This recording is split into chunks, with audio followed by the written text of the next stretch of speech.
Bab 6. Matahari mulai terbenam, dan malam segera tiba. Kamar tidur di rumah keluarga Holden sangat besar, begitu pula tempat tidurnya. Setelah Corin dibawa ke sana, Jeremy menyerahkannya kepada beberapa pembantu dan memberi instruksi kepada mereka, siapkan dia. Para pelayan bergegas maju dan mencuci mukanya sebelum merias wajahnya. Kemudian, ia mengenakan gaun pengantin putih tradisional, lengkap dengan kerudung yang menutupi wajahnya. Karena penglihatannya kabur oleh kerudung, Corin hanya bisa melihat sepetak putih di depannya. Namun, begitu ia menunduk, ia melihat sepatu kulit mahal dan indah milik Corin di dekat kakinya. Suara lelaki itu yang dalam dan seperti slow terdengar di telinganya. Bekerja samalah denganku. Aku tidak akan melakukan apapun padamu. Di balik nada bicaranya yang menenangkan, terdapat rasa tekanan kuat yang tak terlihat. Pada saat itu, Corin sadar betul bahwa tidak ada tempat di bumi yang bisa ia tuju. Lagi pula, jika ia bisa menemukan rumahnya, ia bisa dengan mudah menemukannya kemanapun ia lari. Corin menggertakkan giginya. Baiklah, aku akan bekerja sama denganmu. Ini harga yang harus kubayar karena mengganggumu. Tapi, kau harus memberiku batas waktu yang pasti, dan maksudku, berapa lama kau mengharapkan aku bekerja sama denganmu? Begitu waktunya habis, kita akan berpisah tanpa pernah bertemu lagi. Jeremy juga tidak tertarik secara romantis padanya, jadi dia dengan dingin menjawab, 3 bulan. 3 bulan adalah waktu yang cukup bagi kakeknya untuk pulih dari operasi. Lagi pula, ia tidak ingin terlibat terlalu lama dengan wanita itu. Setuju. 3 bulan tidak terlalu lama atau terlalu singkat, dan Corin kurang lebih mampu menerima durasi itu. Ia kemudian mengambil inisiatif untuk memegang tangan pria itu. Ayo, Tuan, sudah waktunya menikahimu. Jeremy sedikit membeku dan melirik Corin yang sedang memegang tangannya. Yang mengejutkannya, dia tidak terlalu menolak sentuhannya, meskipun dia biasanya tidak suka kontak fisik. Tangan Corin mungil dan lembut saat disentuh. Keluarga Holden menggelar pesta pernikahan yang megah namun tetap tradisional. Corin dan Jeremy berjalan ke ruang perjamuan untuk mengikuti upacara pernikahan yang sederhana. Kemudian, ia diantar ke sebuah ruangan dengan suasana yang menggambarkan pengantin baru. Ketika Jeremy masuk ke kamar, ia mendapati Corin duduk tegak di tepi ranjang. Karena ia belum melepaskan cadar putihnya, ia tampak seperti seorang istri pengantin baru yang pemalu dari zaman dahulu yang duduk menunggu suaminya memasuki kamar pengantin mereka. Kilatan meremehkan melintas di mata pria itu dan dia berkata dengan dingin. Kau bisa santai sekarang. Tidak perlu bagi kita untuk berpura-pura saat ini. Corin tidak bergerak. Jeremy menyadari ada yang tidak beres, jadi dia melangkah mendekat dan mengulurkan tangan untuk mengangkat kerudung putihnya. Di bawah cahaya hangat lampu ruangan, wajah mungil bak peri terlihat. Kelopak matanya yang halus terkulai, dan dia tampak sangat tenang dan berperilaku baik. Jejak air liur sebening kristal mengalir keluar dari sudut bibirnya, dan dia menjilat bibirnya segera setelah itu. Jeremy hanya bertanya-tanya apakah dia benar-benar tertidur sambil duduk. Gerakan saat Jeremy mengangkat kerudung mungkin menyebabkan kepalanya sedikit miring ke satu sisi. Akibatnya, tubuhnya kehilangan keseimbangan saat dia masih tertidur, dan tubuhnya miring ke samping saat dia terjatuh. Secara naluri, Jeremy mengulurkan tangannya agar tidak membiarkannya jatuh ke tanah. Corin mengerutkan kening tetapi tidak terbangun. Jeremy sedikit terkejut ketika menatapnya setelah dia jatuh ke pelukannya. Itu adalah pertama kalinya dia melihat wajah aslinya tanpa riasan apapun, dan ekspresi kagum muncul jauh di dalam matanya. Penampilannya yang sebenarnya, tanpa riasan yang sangat jelek, ternyata sangat cantik. Tiba-tiba, Corin membuka matanya. Mungkin karena ia mencium aroma tubuh orang asing yang terlalu dekat dengannya. Saat itulah ia menyadari bahwa Jeremy sedang memeluknya, dan wajahnya juga hanya beberapa inci dari wajah Jeremy. Secara naluriah ia melepaskan diri dan berkata dengan takut, "Apa yang kau lakukan, Tuan? Aku harus memperingatkanmu bahwa pria seharusnya tidak menyentuh wanita. Pernikahan ini tidak nyata, itu hanya sandiwara." Jeremy terkejut karena dia akan membalas kebaikannya dengan permusuhan saat dia membuka mata. Kalau saja Jeremy tidak cukup perhatian untuk mengulurkan tangan dan mendukungnya, dia pasti sudah jatuh tertelungkup ke tanah. Merasa kesal dengan perilakunya, Jeremy menyipitkan matanya. Siapa yang bilang kalau kamu dan aku tidak benar-benar menikah? Corin mengerutkan kening dan berkata dengan waspada, apakah Anda mencoba mengingkari janji Anda, Tuan? Kita sepakat untuk mengakhiri hubungan ini dalam 3 bulan. Aku berjanji padamu bahwa semuanya akan berakhir dalam 3 bulan. Jeremy menyeringai. Tapi aku tidak ingat pernah berjanji bahwa tidak akan terjadi apa-apa di antara kita selama 3 bulan ini. Dia mencengkeram dagu Corin segera setelah dia menyelesaikan kalimatnya. Ada lapisan tipis kapalan di ujung jarinya yang kasar, yang memancarkan rasa kekuasaan yang berbahaya, bersamaan dengan rasa penindasan yang kuat. Pria harus selalu menepati janji, Tuan. Bagaimana bisa kau bertingkah seperti bajingan? Corin menatapnya dan menggelengkan kepalanya kuat-kuat, tetapi itu tidak cukup untuk melepaskan diri dari cengkeramannya. Jeremy mencondongkan tubuhnya lebih jauh dan menatapnya dari dekat. Ketika dia melihat wajah Corin yang mengerut, dia melepaskannya sambil mencibir dan berkata dengan nada meremehkan, jangan terlalu memikirkan dirimu sendiri. Aku tidak tertarik pada gadis muda sepertimu. Corin mungkin bisa bernapas lega, tetapi dia tetap kesal. Senang aku bisa tidur nyenyak malam ini. Paman-paman tua dan energis sepertimu juga bukan tipeku. Jeremy terdiam. Siapa yang dia sebut tua dan energik? Corin mengangkat tangannya dan menyodok dada Jeremy. Bisakah Anda minggir, Tuan? Saya mengantuk, jadi saya akan mandi dan tidur. Jeremy menatapnya dengan merendahkan tanpa menjauh. Corin tetap tidak mau berkonfrontasi dan menghindarinya atas kemauannya sendiri. Setelah berjalan ke kamar mandi dengan kepala terangkat tinggi, suara air mengalir segera terdengar. Saat keluar dari bak mandi, Corin baru sadar betapa memalukannya situasi yang dialaminya. Setelah selesai mandi, barulah ia sadar bahwa ia tidak membawa pakaian yang ingin ia ganti. Gaun pengantin itu tidak nyaman dikenakan karena beratnya. Setelah berpikir sejenak, Corin memutuskan untuk mengintip dari pintu kamar mandi, di mana ia melihat Jeremy masih duduk di sofa. Ia sedang sibuk dengan teleponnya.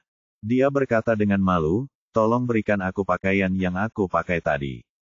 Jeremy mendongak sedikit, melirik kepalanya sekilas, dan berkata, aku membuangnya. Corin menggertakkan giginya karena tak percaya. Kalau begitu, berikan aku 1 set pakaian baru lagi. Jeremy mengangkat sebelah alisnya dan menyipitkan matanya ke arahnya.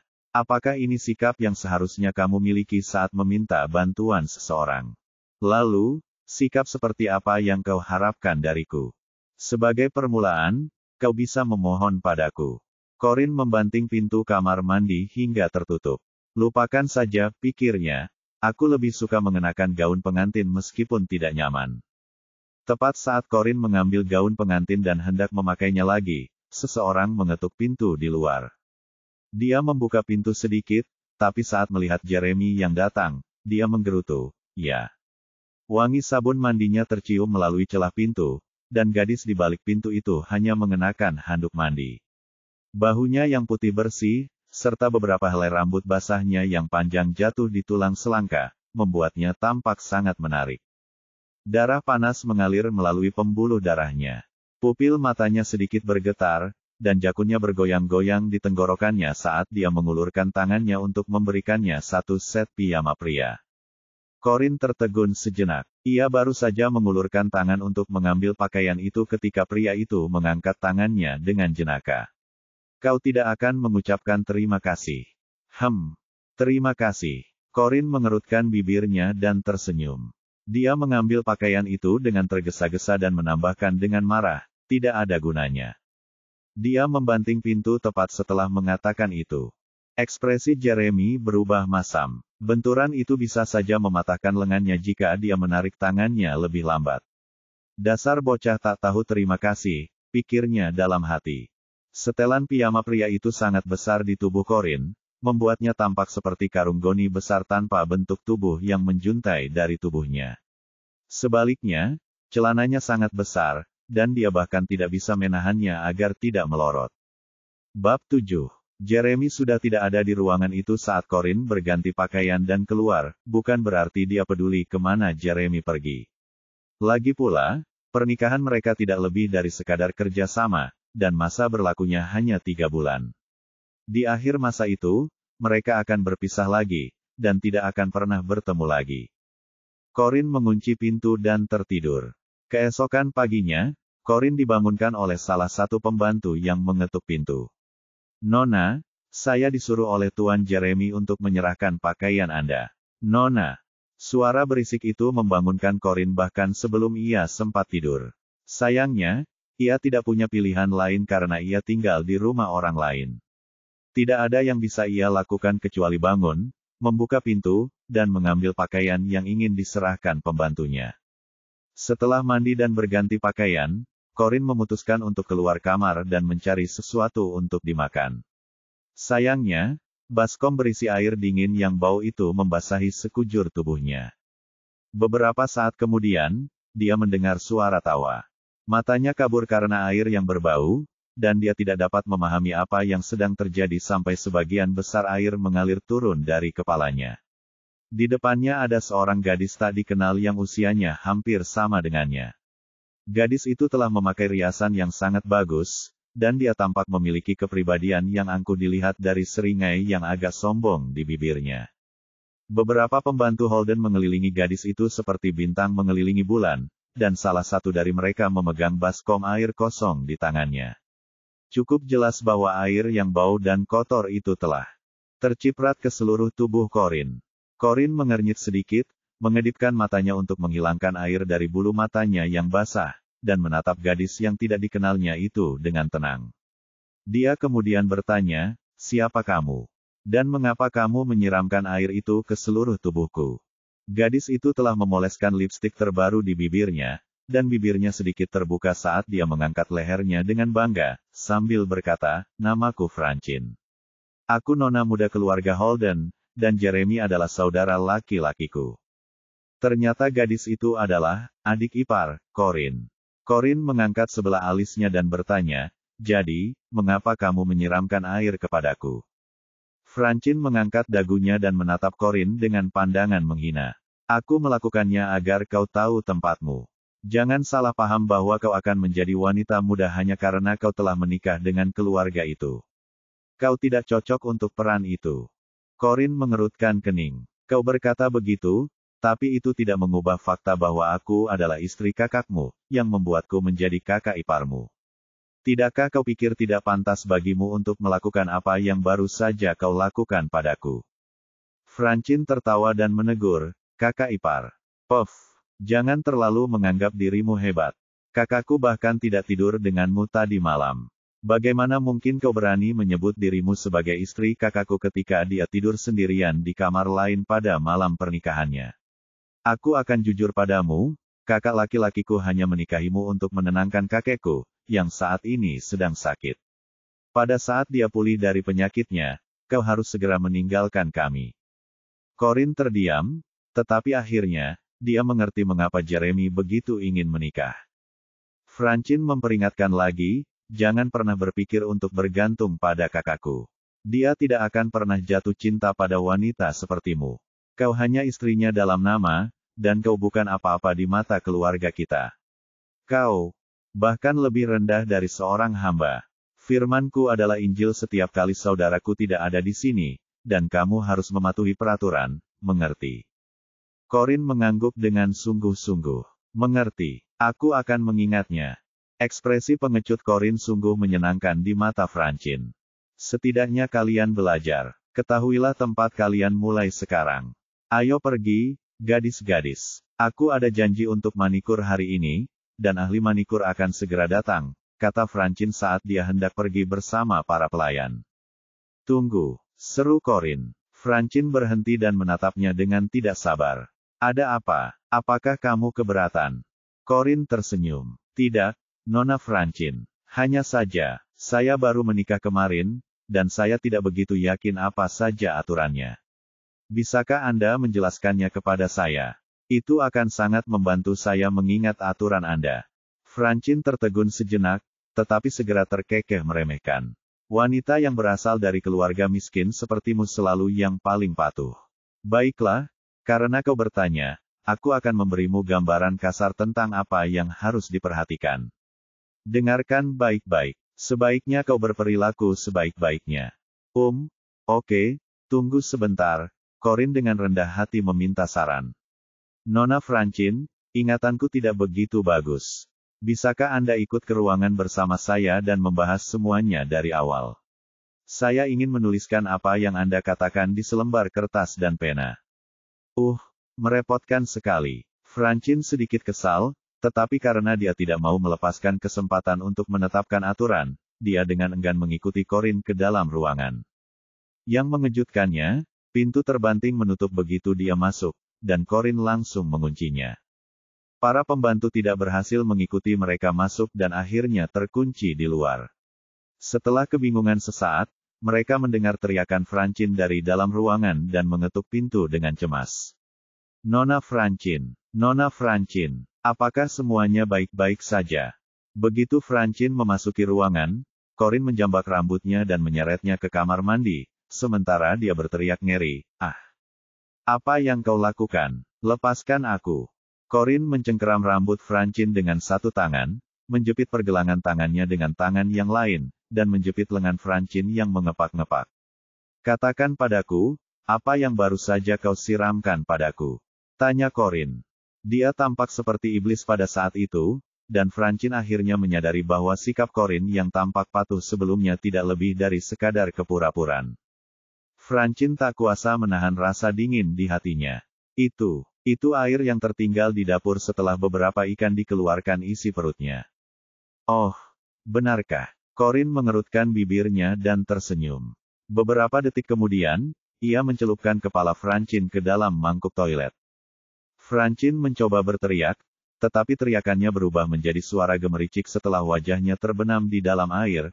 30 detik kemudian, Corin menjulurkan kepalanya dan bertanya, bagaimana rasanya, Nona Francine? Dengan wajah pucat dan acak-acakan, Francine berkata, bagaimana, beraninya kau melakukan ini padaku? Kau. Corin mengangkat bahu acuh tak acuh. Kau yang memulainya, dan aku hanya membalasnya. Karena kau menyiramku dengan air isi perut ikan, sudah sepantasnya aku membiarkanmu mencicipi air toilet. Wanita ini gila. Francine kemudian berteriak panik, wah, aku nona muda keluarga Holden. Kakakku sangat mencintaiku. Dari mana kau punya nyali untuk memperlakukanku seperti ini? Corin mengabaikannya dan berkata, aku tidak peduli bahwa kau adalah nona muda Holden. Kakakmu menikahiku agar aku bisa menjadi nona muda Holden, bukan sasaran tinjumu. Ingat apa yang terjadi hari ini, dan jangan pernah main-main denganku lagi.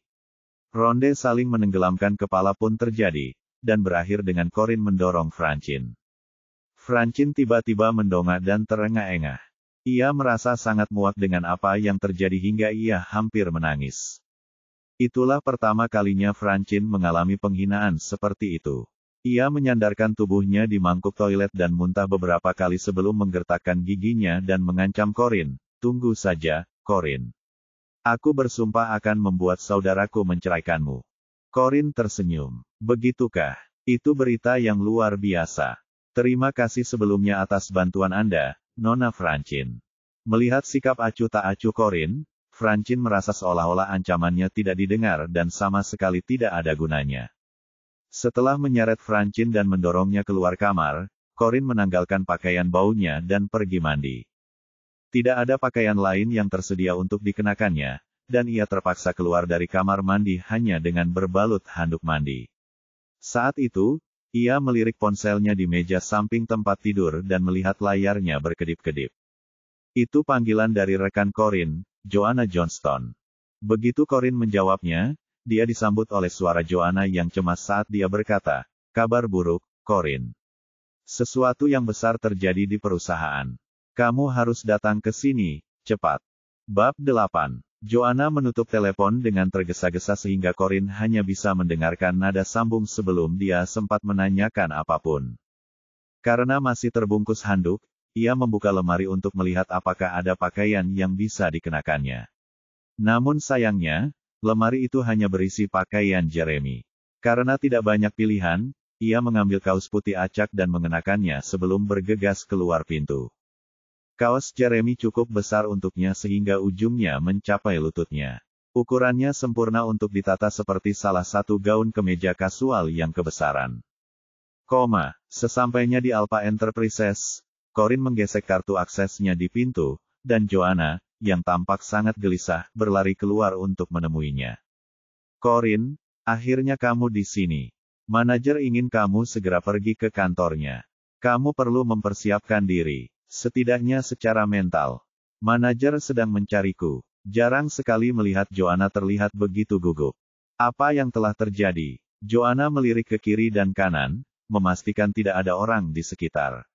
Ia lalu berbisik kepada Corin, semua komputer perusahaan terinfeksi virus, dan sistemnya rusak total.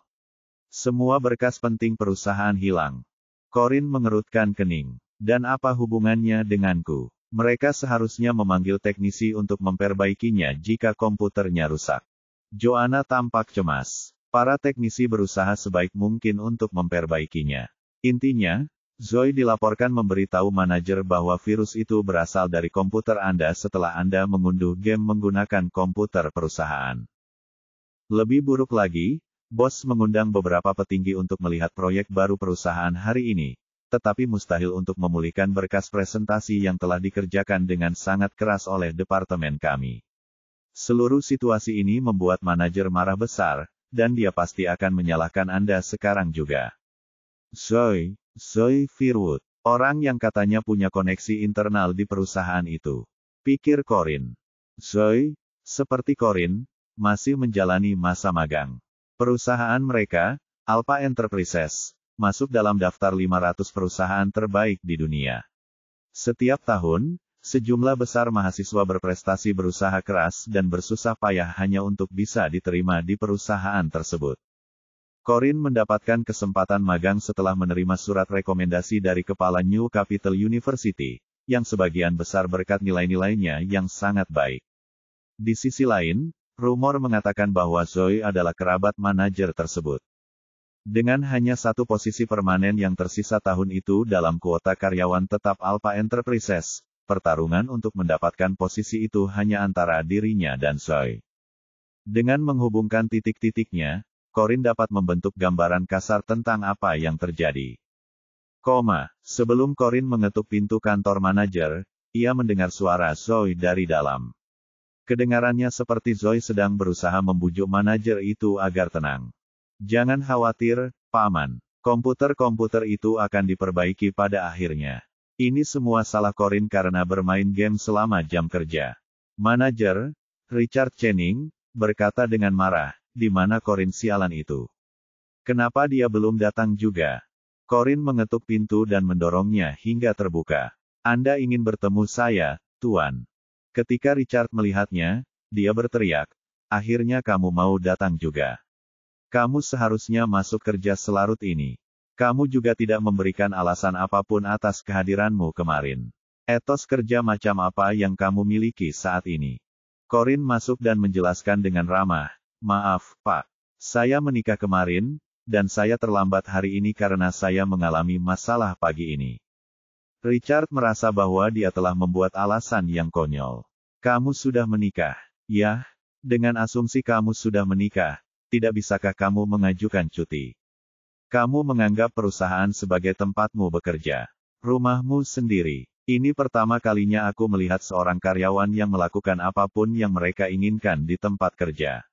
Pertama, kamu tidak hadir, lalu kamu datang terlambat hari ini, dan setelah itu, kamu bermain game komputer alih-alih mengerjakan pekerjaanmu. Corin tampak sangat patuh. Saya tidak punya banyak pengalaman dalam pernikahan. Bagaimanapun, ini adalah pertama kalinya bagi saya. Saya berjanji akan mengajukan cuti lain kali. Richard terdiam, sedangkan Zoe tidak tahan lagi mendengar pembicaraan itu. Kau benar-benar tidak tahu malu, Corin. Kalau kau tidak hadir tanpa alasan, katakan saja. Kurang ajar sekali kau menggunakan pernikahan sebagai alasan. Itu kebohongan terburuk yang pernah kudengar. Pada saat itu, pintu kantor terbuka. Alfred Gans, pemilik Alpha Enterprises, berdiri di pintu bersama pria lain yang tampak gagah. Mereka datang tepat pada waktunya untuk mendengar apa yang terakhir dikatakan Corin kepada Richard. Pria yang datang bersama Alfred tidak lain adalah Jeremy, dan dia sedikit menyipitkan matanya yang menawan. Richard hendak melanjutkan omelannya pada Corin, tetapi begitu melihat kedua pria itu di pintu, dia berdiri tersentak dan mengangguk pada mereka sebelum membungkuk untuk menyambut mereka. "Ah, Tuan Alfred, kapan Anda dan Tuan Jeremy tiba? Silakan, masuk saja." Zoe menoleh, dan matanya dipenuhi dengan gambar hati kecil saat ia menatap pria tampan dan berwibawa di sebelah Alfred. Corin sedang melamun, jadi dia menoleh dengan santai untuk melihat mereka. Pria tua aneh itu lagi. Kenapa dia ada di mana-mana? Corin tersentak kaget saat melihat Jeremy. Alfred, pemilik Alpha Enterprises, bertanya dengan ekspresi serius, "Apa yang Anda perdebatkan sebelumnya, Richard? Apakah saya mendengar sesuatu tentang sistem komputer perusahaan yang rusak? Apa yang sedang terjadi?" Richard berkeringat deras sambil menunjuk Corin dan menjelaskan, "Tuan Alfred, pekerja magang baru di perusahaan kami bermain game komputer selama jam kerja, yang kemudian menyebabkan sistem kami diserang virus. Departemen teknis berusaha sekuat tenaga untuk memulihkan semuanya." Marah dengan apa yang didengarnya, Alfred bertanya, "Apa? Kenapa dia masih ada di sini? Apakah kamu berencana untuk memberinya posisi permanen?" Richard langsung menggeleng. "Tidak, tentu saja tidak, Tuan Alfred. Aku akan memecatnya sekarang juga." Sudut bibir Zoe sedikit melengkung. Tatapan mata Jeremy yang tajam tetap dingin seperti biasa sementara tatapannya melirik Corin dengan acuh tak acuh tanpa berlama-lama. Dia bersikap seolah-olah mereka adalah orang asing dan berkata dengan dingin, "Tuan Alfred, sepertinya saya datang pada waktu yang tidak tepat hari ini. Kita harus menjadwalkan ulang jika memang begitu. Saya minta maaf, Tuan Jeremy. Itu adalah kelalaian saya." Alfred merasa sangat kecewa. Dia telah berusaha keras untuk mengundang seseorang dengan kedudukan seperti Jeremy, dan kemungkinan Jeremy menerima undangan lain di masa mendatang akan semakin kecil. Corin melihat Joanna mengintip dengan cemas dari luar pintu kantor dan langsung teringat bahwa proyek baru itu adalah hasil dari pengalaman pertama Joanna memimpin sebuah tim. Kemungkinan bahwa ia akan diizinkan untuk mengambil tanggung jawab yang lebih besar di masa mendatang akan sangat sulit jika usahanya saat ini sia-sia begitu saja. Selain itu, Joanna telah merawat Corin dengan sangat baik selama masa magangnya. "Tuan Jeremy." Corin tiba-tiba memanggil. Jeremy menghentikan langkahnya begitu dia berbalik. Corin menghampirinya dan berkata, "Saya mengerti waktu Anda sangat berharga, Tuan Jeremy, tetapi faktanya Anda sudah ada di sini.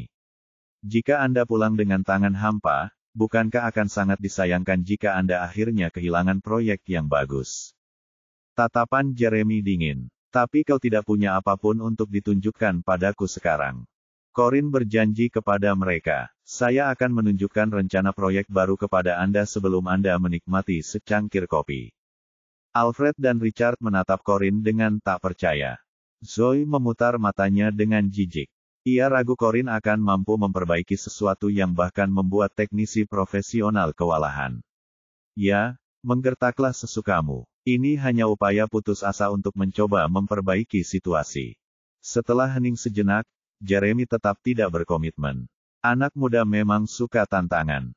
"Baiklah, Tuan Alfred, saya di sini, dan saya merasa sedikit haus, jadi bisakah saya meminta Anda untuk minum kopi sebelum saya pergi?" Alfred tersadar kembali dan langsung memerintahkan, "Nah, kenapa kalian masih berdiri di sana? Cepat buatkan kopi untuk Tuan Jeremy." "Ya, Tuan." Zoe ingin memanfaatkan kesempatan untuk berinteraksi dengan Jeremy, jadi dia berlari dengan anggun untuk membuat kopi. Corin kembali ke tempat kerjanya dan memasukkan flash drive USB ke komputer. Joanna menghampirinya dengan rasa ingin tahu dan bertanya, "Apa yang sedang kamu lakukan, Corin? Apakah kamu tahu cara memperbaiki komputer yang terinfeksi virus?"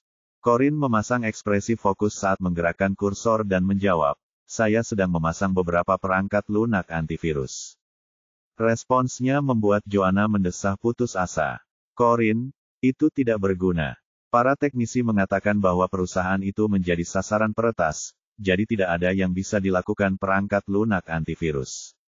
Corin mengangkat kepalanya sedikit dan tersenyum tipis pada Joanna. "Tidak ada salahnya mencoba. Siapa tahu apa yang akan terjadi.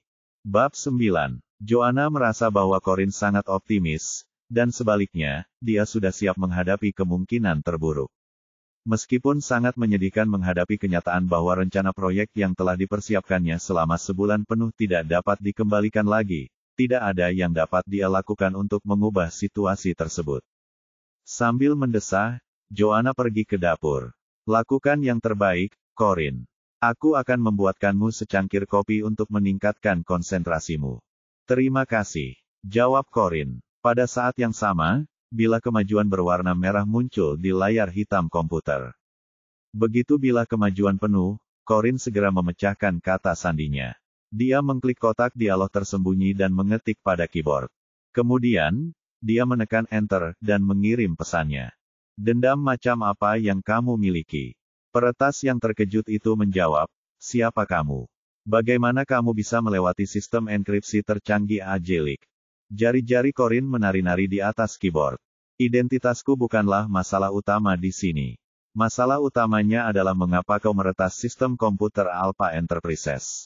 Di balik setiap dendam ada orang tertentu, dan kau seharusnya membalas dendam dengan orang yang memprovokasimu, daripada menghancurkan hasil kerja orang-orang yang tidak bersalah. Peretas itu tidak mau menyerah dan langsung melawan. Namun, serangannya berhasil dicegat oleh sistem pertahanan yang telah disiapkan oleh targetnya. Ia tidak dapat menahan rasa kagumnya terhadap lawan misteriusnya yang keterampilannya lebih unggul darinya.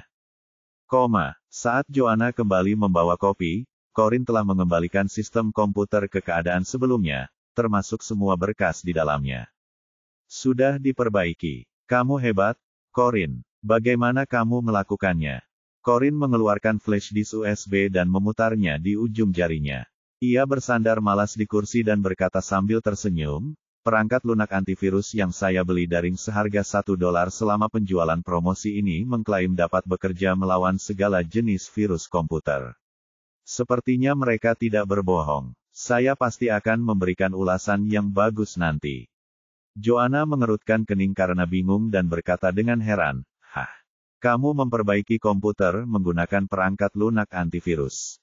Departemen teknis mengatakan bahwa perangkat lunak antivirus tidak berguna, tetapi aku mulai berpikir bahwa merekalah yang tidak berguna. Corin mengulurkan tangan untuk mengambil cangkir kopi di tangan Joanna. Ia mengangguk dan berkata, baiklah. Tidakkah menurutmu sebaiknya kau menyalin berkas itu dan menunjukkannya kepada Tuan Alfred? Oh, baiklah. Aku akan pergi sekarang. Kau yang terbaik, Corin.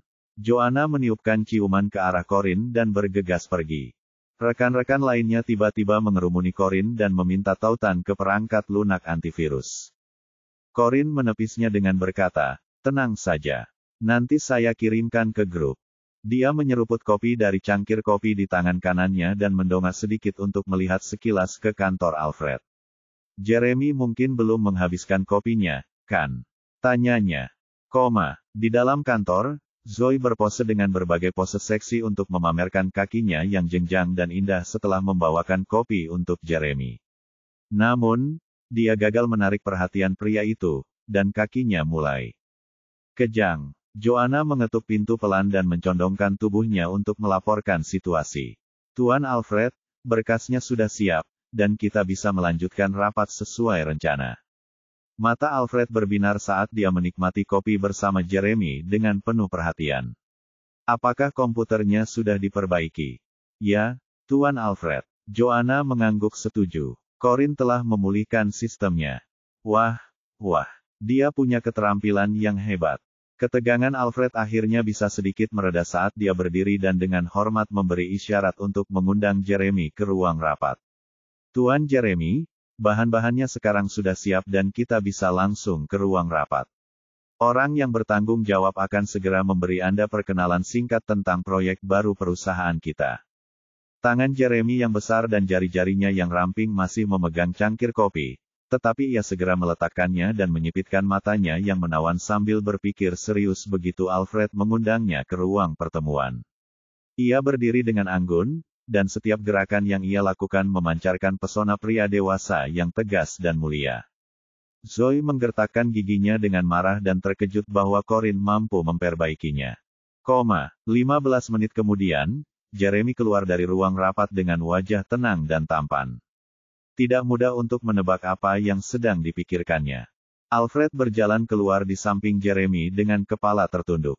Ketika Jeremy melewati meja kerja Corin, dia tiba-tiba berhenti dan memiringkan kepalanya sedikit untuk menatapnya dengan dingin. Senyum yang tidak simpatik mengembang di bibir tipisnya.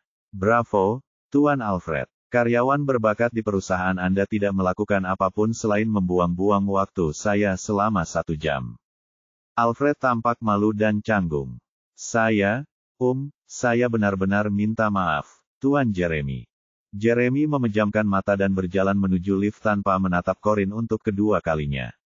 Corin masih berusaha memahami apa yang terjadi ketika Zoe menghampirinya dengan ekspresi gembira. Kemampuanmu untuk memulihkan sistem komputer tidak ada artinya. Tuan Jeremy sama sekali tidak menyukai rencanamu.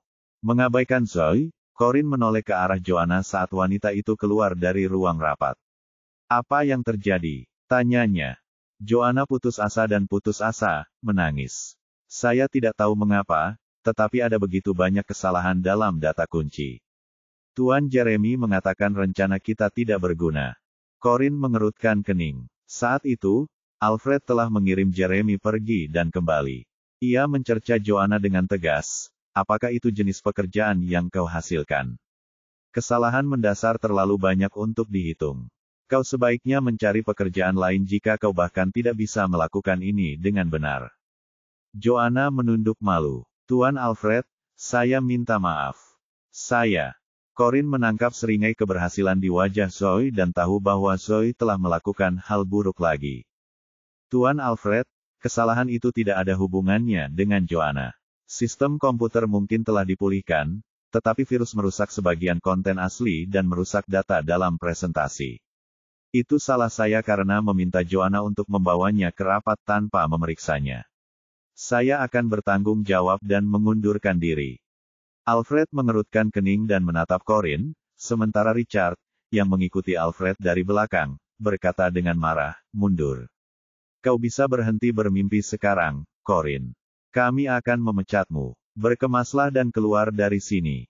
Kau hanya akan membuat Tuan Alfred marah jika kau tetap di sini. Sementara Corin menunggu lift, Joanna mengejarnya dengan ekspresi bersalah dan gelisah.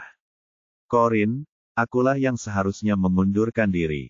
Corin menggelengkan kepalanya. Itu tidak ada hubungannya denganmu. Richard ingin memecatku sejak awal, jadi tidak ada gunanya kau ikut campur juga. Namun, Joanna masih belum bisa menerima ketidakadilan itu. Tapi kalau kamu pergi seperti ini, Zoe lah yang akan dipromosikan ke posisi permanen. Kemampuannya hampir tidak bisa dibandingkan dengan kemampuanmu. Dia terlalu mudah ditipu. Corin mengangkat bahu acuh tak acuh, melambaikan tangan pada Joanna, lalu berbalik dan menaiki lift. Saat dia keluar, seseorang kebetulan keluar dari lift di sebelahnya juga.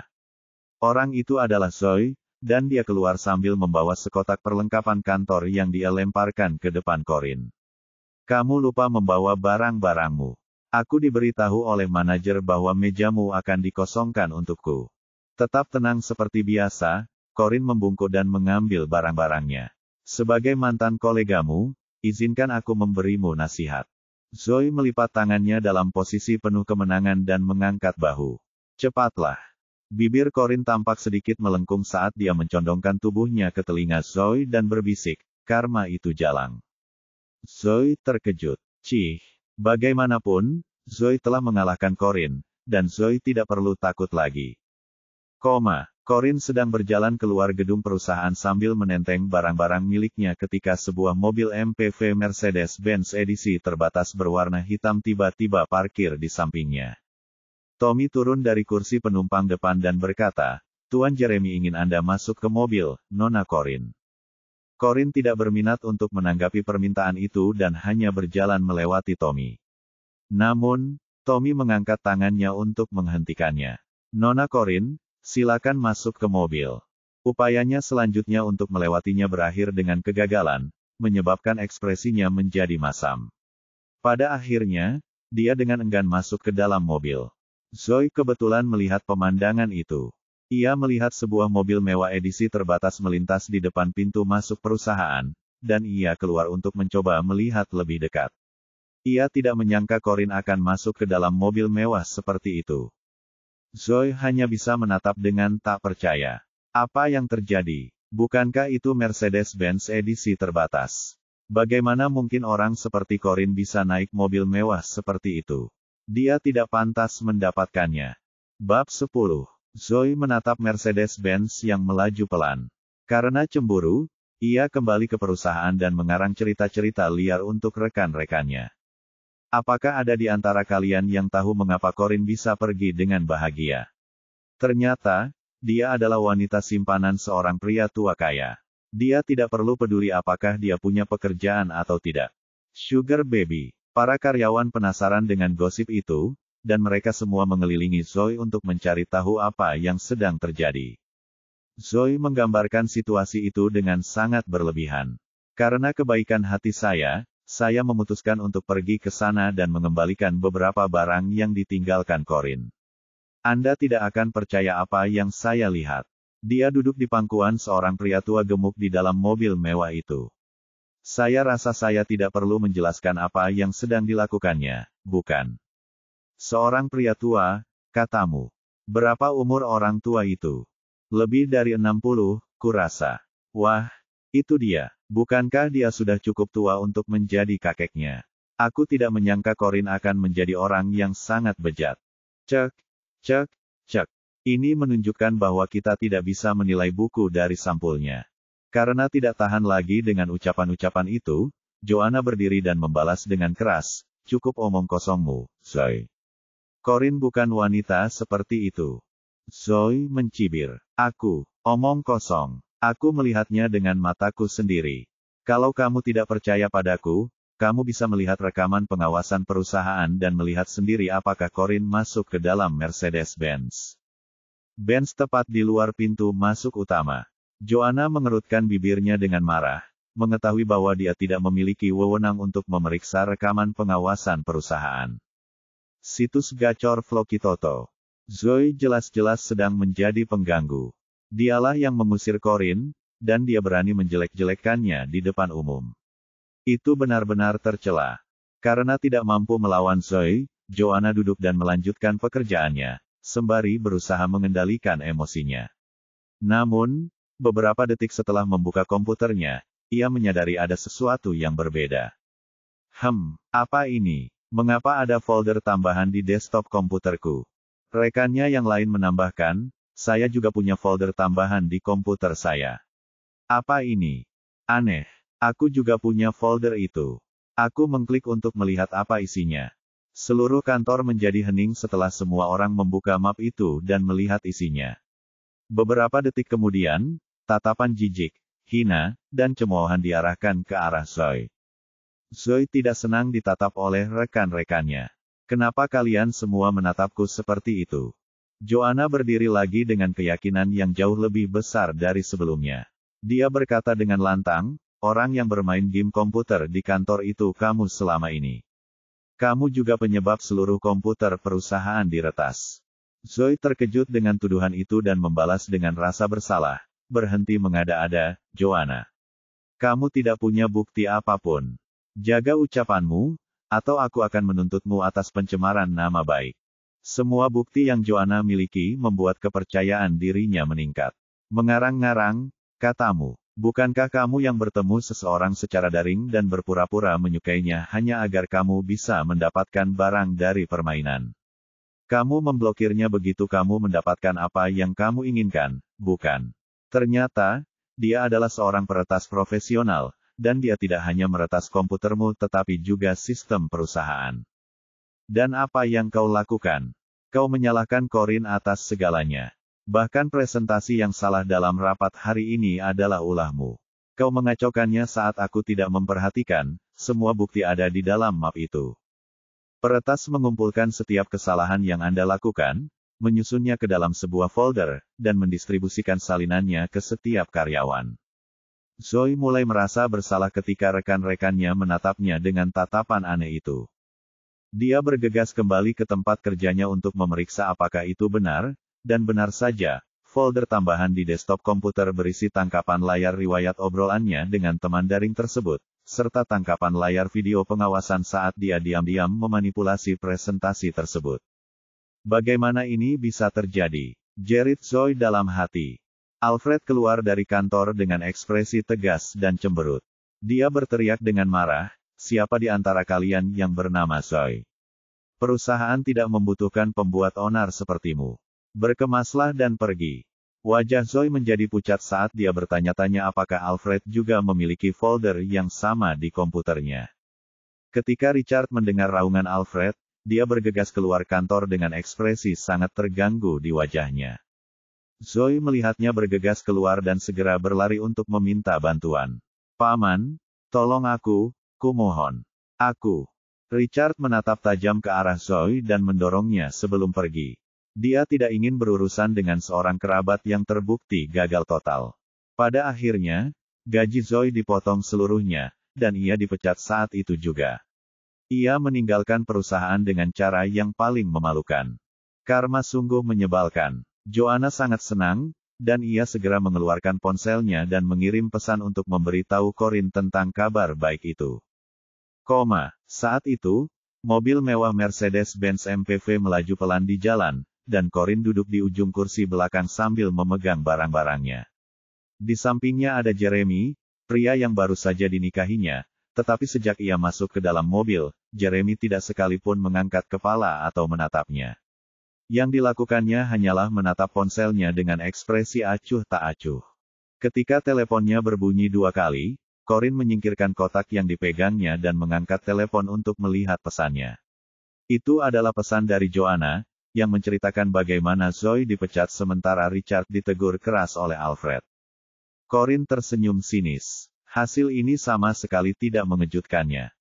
Setelah si peretas memberitahukan alasannya meretas sistem Alpha Enterprises, dia hanya memberi satu saran kepada si peretas, balas dendam terhadap orang yang dimaksud dan hindari melakukan hal-hal yang dapat melibatkan orang-orang tak bersalah.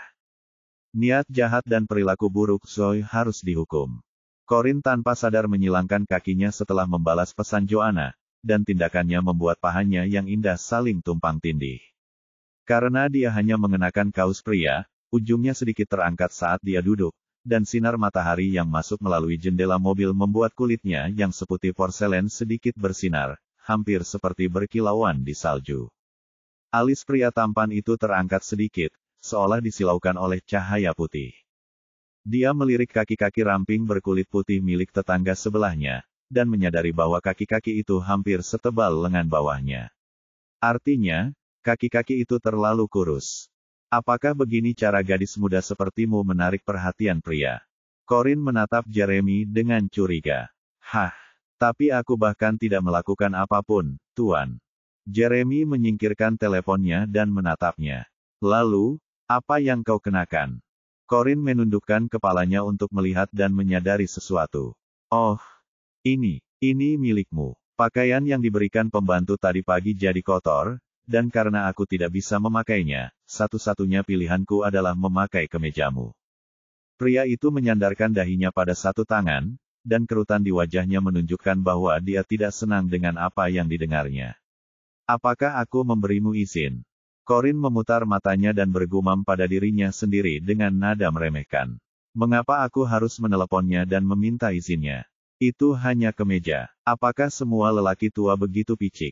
Lagi pula, dia juga tidak mempunyai nomor teleponnya, jadi dia tidak bisa mendapatkan izinnya meskipun dia menginginkannya." Urat-urat di dahi Jeremy menonjol.